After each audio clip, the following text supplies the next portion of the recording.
Ici, nous allons voir pourquoi beaucoup de Congolais restent méfiants envers l'Occident. C'est vrai, parce que nous avons connu une colonisation léopoldienne qui a fait que la plupart des Congolais pensent toujours que la Belgique est à la base des souffrances que nous avons en République démocratique du Congo. Et les interventions étrangères pendant la guerre froide, d'où la RDC est devenue un terrain d'affrontement par procuration. Oui, parce que nous avons des richesses qui attirent les convoitises dans le monde. Et tout ça, ça crée des guerres par rapport aux multinationales et autres. Alors, nous allons voir avec vous l'étape qui va suivre. Nous allons vous montrer ici des questions, des vérités souvent oubliées. Il y a deux vérités que la plupart des gens ignorent. Tout est la faute de l'Occident. C'est ce que nous disons souvent. Mais il y a ceux-là aussi qui disent que tout est la faute des Congolais. Oui, les Congolais et l'Occident partagent cette faute.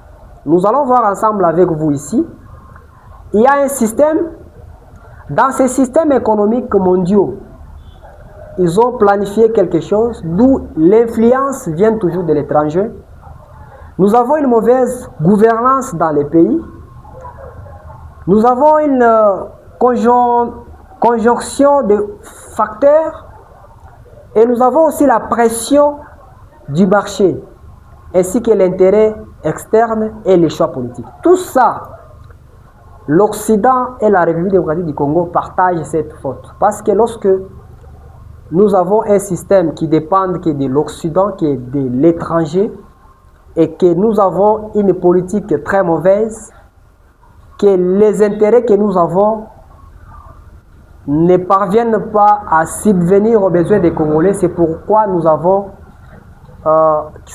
disons que cette faute est partagée par l'Occident et la République démocratique du Congo. Maintenant, ici, nous avons une question qui est plus importante.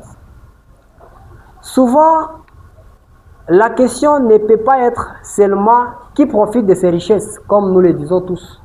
Souvent, les gens disent que les richesses des Congolais profitent aux étrangers, que les Congolais eux-mêmes n'arrivent pas à profiter. Oui, nous avons vu avec vous sur l'histoire du Congo que le Congo n'a pas été colonisé pour développer le Congo, mais plutôt extraire les minéraux pour l'Europe. Et c'est ça que l'Occident avait planifié pour les minéraux du Congo.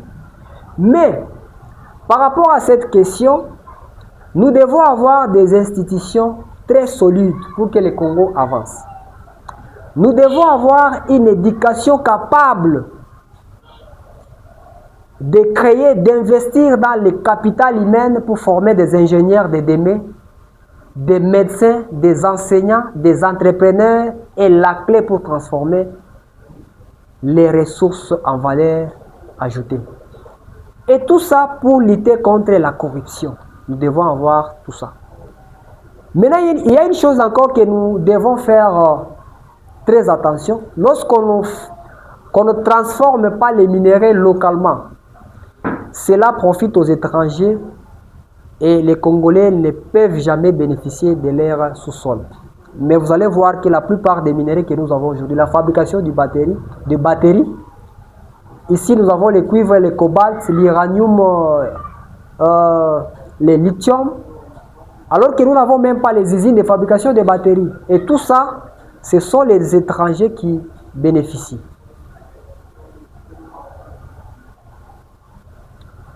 En conclusion avec vous, nous allons conclure: transformer la richesse naturelle en puissance nationale. C'est possible. La RDC peut devenir le Singapour de demain. Pourquoi? Parce que nous avons tout ce qu'il faut pour devenir une grande puissance.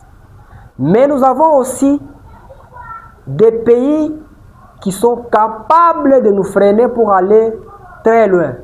Parce que un peuple qui reconnaissent au moins ses droits, qui reconnaissent au moins ce qu'ils ont dans leur sous-sol, est capable de devenir une puissance d'aimer.